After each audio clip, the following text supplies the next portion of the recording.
జ్యోతి యారాజీ మన ఉత్తరాంధ్ర బిడ్డ. ఆమె దక్షిణ కొరియాలోని గుమిలో జరిగిన 26వ ఆసియా అథ్లెటిక్స్ ఛాంపియన్షిప్ లో బంగారు పథకం సాధించి చరిత్ర సృష్టించారు. కేవలం 12.96 సెకండ్ల కొత్త ఛాంపియన్షిప్ రికార్డుతో ఈ పోటీలో వరుసగా 2వ బంగారు పథకాన్ని సాధించిన మన విశాఖపట్నం మహిళ ఒక సాధారణ మధ్యతరగతి గడప దాటి దేశం గర్వించే స్థాయికి ఎదగడం వెనుక ఎన్ని కన్నీళ్లున్నాయో ఎవరికీ తెలియదు. గౌరవనీయులు ఆంధ్రప్రదేశ్ ముఖ్యమంత్రి వర్యులు శ్రీ నారా చంద్రబాబు నాయుడు గారికి మరియు ఉప ముఖ్యమంత్రి శ్రీ పవన్ కళ్యాణ్ గారికి విన్నపం. మన తెలుగు నేల మీద పుట్టి దేశ క్రీడా యువనికిపై చరిత్ర సృష్టించిన అద్భుత క్రీడాకారిణి జ్యోతి యారాజీ ఒక సామాన్య సెక్యూరిటీ గార్డు కుమార్తెగా పేదరికాన్ని అడ్డంకిగా కాకుండా ఒక ఆయుధంగా మార్చుకుని 100 మీటర్ల అడల్స్ లో భారత్ సరికొత్త రికార్డులు అందించిన ఘనత ఆమెది. మీ ఇద్దరు నేతృత్వంలోని ఈ ప్రభుత్వం జ్యోతి యారాజీ లాంటి ఆణిముత్యాలను గుర్తించి తగిన ప్రోత్సాహం అందించి ఆమెకు వెన్నుదన్నుగా నిలవాలని కోరుకుంటున్నాము.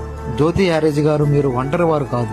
మీరు గెలిస్తే దేశం గెలిచినట్టు, మీరు నిలబడితే ధైర్యం నిలబడినట్టు. కానీ ఈ తెలుగు నేల మీద ప్రతి ఇంట్లో ఒక అన్నగా, ఒక తమ్ముడిగా, ఒక తండ్రిగా మిమ్మల్ని గుండెల్లో పెట్టుకుని కోట్లాది మంది ఉన్నారు. జ్యోతి యారాజీ గారు సాధించిన ఈ మహిమని అందరికీ తెలియజేసేలా వీడియోని షేర్ చేయండి.